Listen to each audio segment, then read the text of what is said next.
श्रोताओं, श्रवण करेंगे 16 सोमवार की व्रत कथा। मृत्युलोक में भ्रमण करने की इच्छा करके एक समय श्री भूतनाथ भगवान भोलेनाथ माता पार्वती के साथ मृत्युलोक में पधारे। भ्रमण करते करते दोनों विदर्भ देशांतर्गत अमरावती नाम की अति रमणीक नगरी में पहुंचे। अमरावती नगरी अमरापुरी के सदृश सब प्रकार के सुखों से परिपूर्ण थी। उसमें वहां के महाराज द्वारा बनवाया हुआ अति रमणीक शिव जी का मंदिर भी था। भगवान शंकर भगवती पार्वती के साथ उस मंदिर में निवास करने लगे। भक्तों, एक समय माता पार्वती भगवान भोलेनाथ को प्रसन्न देख मनोविनोद करने की इच्छा से बोली, हे महाराज, आज तो हम दोनों चौसर खेलेंगे। शिव जी ने प्राण प्रिया की बात को मान लिया और चौसर खेलने लगे। उसी समय मंदिर का पुजारी ब्राह्मण मंदिर में पूजा करने आया। माता पार्वती ने पुजारी से प्रश्न किया, पुजारी जी, बताओ, इस बाजी में हम दोनों में से किसकी जीत होगी? ब्राह्मण बिना विचारे शीघ्रता से बोला कि महादेव जी की। थोड़ी देर में बाजी समाप्त हो गई और पार्वती जी की विजय हुई। पार्वती जी बहुत क्रोधित हुई और ब्राह्मण को झूठ बोलने के अपराध के कारण श्राप देने को उद्यत हुई। भोलेनाथ ने माता पार्वती को बहुत समझाया, परंतु उन्होंने ब्राह्मण को कोढ़ी होने का श्राप दे ही दिया। कुछ समय बाद पार्वती जी के श्रापवश पुजारी के शरीर में कोढ़ पैदा हो गया। वो अनेक प्रकार से दुखी रहने लगा। पुजारी को श्राप कष्ट भोगते हुए जब बहुत दिन हो गए, तब एक दिन देवलोक की अप्सरा शिव जी की पूजा हेतु उसी मंदिर में पधारी। पुजारी के कोढ़ के कष्ट को देख उसने बड़े दया भाव से उससे रोगी होने का कारण पूछा। पुजारी ने निसंकोच सारी बात उन्हें बता दी। वे अप्सराएं बोली, हे पुजारी, अब तुम अधिक दुखी मत होना। भगवान शिव तुम्हारे कष्ट को दूर कर देंगे। तुम सब व्रतों में श्रेष्ठ 16 सोमवार का व्रत भक्ति भाव से किया करो। पुजारी ने अप्सरा से विनम्र भाव से 16 सोमवार व्रत की विधि पूछी।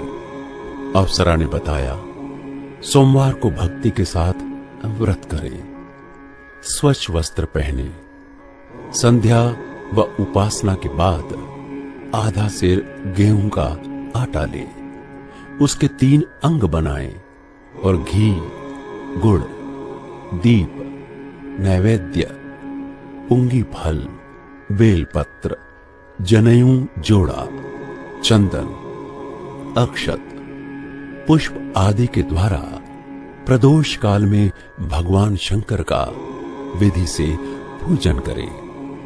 तत्पश्चात 3 अंगों में से एक शिव जी को अर्पण करें, बाकी 2 को शिव जी का प्रसाद समझकर उपस्थित जनों में बांट दें और आप भी प्रसाद पाएं। इस विधि से 16 सोमवार व्रत करें। 17वें सोमवार को पाव सेर पवित्र गेहूं के आटे की बाटी बनाएं, उसमें घी और गुड़ मिलाकर चूरमा बनाएं। भगवान भोलेनाथ को भोग लगाकर उपस्थित भक्तों में बांटें। इसके बाद कुटुंब सहित प्रसाद लें तो शिव जी की कृपा से उसकी सभी मनोरथ पूर्ण हो जाते हैं। भक्तों, ऐसा कहकर अप्सराएं स्वर्ग को चली गईं। ब्राह्मण ने यथाविधि षोडश सोमवार व्रत किया तथा भगवान शिव की कृपा से रोग मुक्त होकर आनंद से रहने लगा। कुछ दिन बाद शिवजी और पार्वती फिर उस मंदिर में पधारे। ब्राह्मण को निरोग देखकर पार्वती जी ने ब्राह्मण से रोग मुक्त होने का उपाय पूछा तो ब्राह्मण ने 16 सोमवार व्रत की कथा सुनाई। पार्वती जी अति प्रसन्न हो ब्राह्मण से व्रत की विधि पूछकर स्वयं व्रत करने को तैयार हो गईं। व्रत करने के बाद उनकी मनोकामना पूर्ण हुई तथा उनके रूठे पुत्र स्वामी कार्तिकेय स्वयं माता के आज्ञाकारी हुए। कार्तिकेय जी को अपना ये विचार परिवर्तन का रहस्य जानने की इच्छा हुई। वे माता से बोले, हे माता, आपने ऐसा कौन सा उपाय किया जिससे मेरा मन आपकी ओर आकर्षित हुआ? पार्वती जी ने वही षोडश सोमवार व्रत की कथा उनको सुनाई। कार्तिकेय जी ने कहा, इस व्रत को मैं भी करूंगा क्योंकि मेरा प्रिय मित्र ब्राह्मण बहुत दुखी दिल से परदेश गया है। मेरी उससे मिलने की बहुत इच्छा है। कार्तिकेय जी ने भी इस व्रत को किया और उनका प्रिय मित्र मिल गया। मित्र ने इस आकस्मिक मिलन का भेद कार्तिकेय जी से पूछा तो वो बोले, हे मित्र, हमने तुम्हारे मिलने की इच्छा करके 16 सोमवार का व्रत किया था। अब तो ब्राह्मण मित्र को अपने विवाह की बड़ी इच्छा हुई। उसने कार्तिकेय जी से व्रत की विधि पूछी और यथाविधि व्रत किया। व्रत के प्रभाव से जब वो किसी कार्यवश विदेश गया तो वहां के राजा की लड़की का स्वयंवर था। राजा ने प्रण किया था कि जिस राजकुमार के गले में सब प्रकार श्रृंगारित हथनी माला डालेगी, मैं उसी के साथ अपनी प्यारी पुत्री का विवाह कर दूंगा। शिव जी की कृपा से वो ब्राह्मण भी स्वयंवर देखने की इच्छा से राजसभा में एक और बैठ गया। नियमित समय पर हथनी आई। उसने जयमाला उस ब्राह्मण के गले में डाल दी। राजा ने अपनी प्रतिज्ञा के अनुसार बड़ी धूमधाम से अपनी कन्या का विवाह उस ब्राह्मण के साथ कर दिया। ब्राह्मण को बहुत सा धन और सम्मान देकर संतुष्ट किया। ब्राह्मण सुंदर राज्य कन्या पाकर सुख से जीवन व्यतीत करने लगा। एक दिन राजकन्या ने अपने पति से प्रश्न किया, हे प्राणनाथ, आपने ऐसा कौन सा भारी पुण्य किया था जिसके प्रभाव से हथनी ने सब राजकुमारों को छोड़कर आपको वरण किया? ब्राह्मण बोला, हे प्राण प्रिय, मैंने अपने मित्र कार्तिकेय जी के कथनानुसार 16 सोमवार का व्रत किया था, जिसके प्रभाव से मुझे तुम जैसी स्वरूपवान पत्नी की प्राप्ति हुई है। व्रत की महिमा सुनकर राजकन्या को बड़ा आश्चर्य हुआ। वो भी पुत्र की कामना करके व्रत करने लगी। शिव जी की दया से उसके गर्भ से एक अति सुंदर, सुशील, धर्मात्मा और विद्वान पुत्र उत्पन्न हुआ। माता पिता दोनों उस देव पुत्र को पाकर अति प्रसन्न हुए और उसका लालन पालन भली प्रकार से करने लगे। जब पुत्र समझदार हुआ तो एक दिन उसने अपनी माता से प्रश्न किया कि हे मां, तुमने कौन सा व्रत एवं तप किया है जो मेरे जैसा पुत्र तुम्हारे गर्भ से उत्पन्न हुआ है? माता ने 16 सोमवार व्रत की कथा पुत्र को बताई। पुत्र ने सब तरह के मनोरथ पूर्ण करने वाले सरल व्रत को सुना तो वो भी राज्याधिकार पाने की इच्छा से हर सोमवार को यथाविधि ये व्रत करने लगा। व्रत शुरू होने के बाद एक देश के वृद्ध राजा के दूतों ने आकर उसको राजकन्या के लिए वरण किया। राजा ने अपनी पुत्री का विवाह ऐसे सर्वगुण संपन्न ब्राह्मण युवक के साथ करके बड़ा सुख प्राप्त किया। भक्तों, वृद्ध राजा के दिवंगत हो जाने पर इसी ब्राह्मण युवक को सिंहासन पर बैठाया गया। क्योंकि दिवंगत राजा के कोई पुत्र नहीं था, राज्य का उत्तराधिकारी होकर भी वो ब्राह्मण पुत्र 16 सोमवार का व्रत करता रहा। जब 17वां सोमवार आया तो विप्रपुत्र ने अपनी प्रियतमा से पूजन सामग्री लेकर शिव पूजा के लिए शिवालय में चलने को कहा, परंतु उसकी पत्नी ने उसकी आज्ञा की परवाह न की। दास दासियों द्वारा सब सामग्रियां शिवालय भिजवा दी गई, परंतु आप नहीं गई। जब राजा ने शिव जी का पूजन समाप्त किया तब आकाशवाणी हुई, हे राजा, अपनी इस रानी को राजमहल से निकाल दे, नहीं तो ये तेरा सर्वनाश कर देगी। आकाशवाणी सुनकर राजा के आश्चर्य का ठिकाना नहीं रहा। उसने मंत्रणा गृह में आकर अपने सभासदों को बुलाकर पूछा कि हे मंत्रियों, मुझे आज शिव जी की आकाशवाणी हुई है कि राजा, तू अपनी इस रानी को निकाल दे, नहीं तो ये तेरा सर्वनाश कर देगी। राज्य में मंत्री तथा सभासद आदि सब विस्मय और दुख में डूब गए, क्योंकि जिस कन्या के कारण राज्य मिला है, राजा उसी को निकालने का जाल रच रहा है। ये कैसे हो सकेगा? भक्तों, राजा ने अपनी पत्नी को राजमहल से निकाल दिया। रानी दुखी हृदय से भाग्य को कोसती हुई नगर के बाहर चली गई। बिना पद त्राण, फटे वस्त्र पहने, भूख से दुखी, धीरे धीरे चलकर वो एक ग्राम में पहुंची। वहां एक बुढ़िया सूत काटकर बेचने जाती थी। रानी की करुण दशा देखकर बोली, चल, तू मेरा सूत बिकवा दे, मैं वृद्ध हूं, भाव नहीं जानती हूं। ये बात सुन रानी ने बुढ़िया के सिर से सूत की गठरी उतारकर अपने सिर पर रख ली।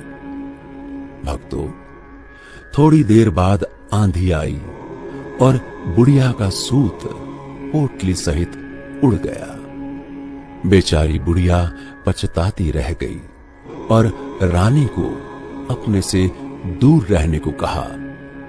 इसके बाद रानी एक तेली के घर गई तो शिवजी के प्रकोप के कारण तेली के सब मटके उसी क्षण चटक गए।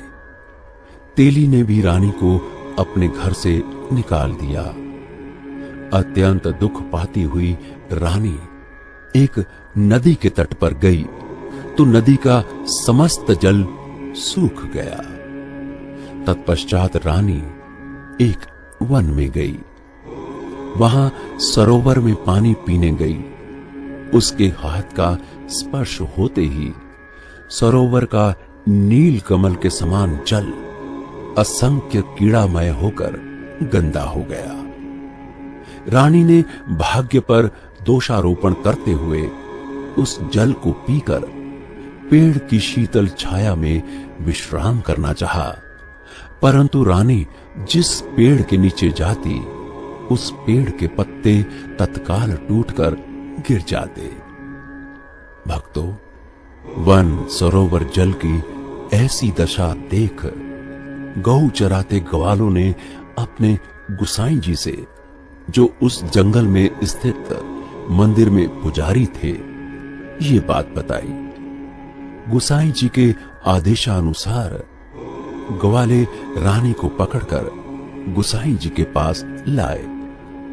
रानी की मुख कांति और शरीर शोभा देख गुसाई जी जान गए कि ये अवश्य ही कोई विधि की गति की मारी कुलीन स्त्री है। पुजारी ने रानी से कहा कि पुत्री, मैं तुमको अपनी पुत्री के समान रखूंगा। तुम मेरे आश्रम में ही रहो। मैं तुमको किसी प्रकार का कष्ट नहीं दूंगा। गोसाई जी के वचन सुनकर रानी को धीरज हुआ। वो आश्रम में रहने लगी। रानी जो भोजन बनाती उसमें कीड़े पड़ जाते, जल भरकर लाती उसमें भी कीड़े पड़ जाते। रानी की ये दशा देख गोसाई जी बहुत दुखी हुए और रानी से बोले, हे बेटी, तुम्हारे ऊपर कौन से देवता का कोप है जिससे तुम्हारी ऐसी दशा है? पुजारी की बात सुन रानी ने शिवजी महाराज के पूजन का बहिष्कार करने की बात बताई तो पुजारी जी शिवजी महाराज की अनेक प्रकार से स्तुति करते हुए रानी से बोले कि पुत्री, तुम सब मनोरथ पूर्ण करने वाले 16 सोमवार व्रत को करो। उसके प्रभाव से अपने कष्ट से मुक्त हो सकोगी। गुसाई जी की बात मानकर रानी ने 16 सोमवार व्रत किए। 17वें सोमवार को विधि विधान सहित पूजन किया। उस पूजन के प्रभाव से राजा के हृदय में विचार उत्पन्न हुआ कि रानी को गए बहुत समय व्यतीत हो गया, न जाने कहां कहां भटकती होगी, उसे ढूंढना चाहिए। ये सोच रानी को तलाश करने के लिए राजा ने चारों दिशाओं में दूत भेजे। वे दूत रानी को ढूंढते हुए पुजारी के आश्रम में पहुंचे। वहां रानी को पाकर पुजारी से रानी को अपने साथ ले जाने का आग्रह करने लगे, परंतु पुजारी ने मना कर दिया। दूत चुपचाप लौट आए और महाराज को रानी का पता बतलाया। रानी का पता पाकर राजा स्वयं पुजारी के आश्रम में गए और पुजारी से कहा, महाराज, जो देवी आपके आश्रम में रहती है वो मेरी पत्नी है। शिवजी के कोप से मैंने इसको त्याग दिया था। अब इस पर से शिवजी का प्रकोप शांत हो गया है, इसलिए मैं इसे लेने आया हूं। आप इसको मेरे साथ जाने की आज्ञा दीजिए। भक्तों, गुसाई जी ने राजा के वचन को सत्य समझकर रानी को राजा के साथ जाने की अनुमति दे दी। गुसाई की आज्ञा पाकर रानी प्रसन्न होकर राजा के साथ महल में आई। नगरवासियों ने नगर द्वार तथा नगर को तोरण एवं बंधनवारों से विविध विधि से सजाया। घर घर में मंगल गान होने लगे।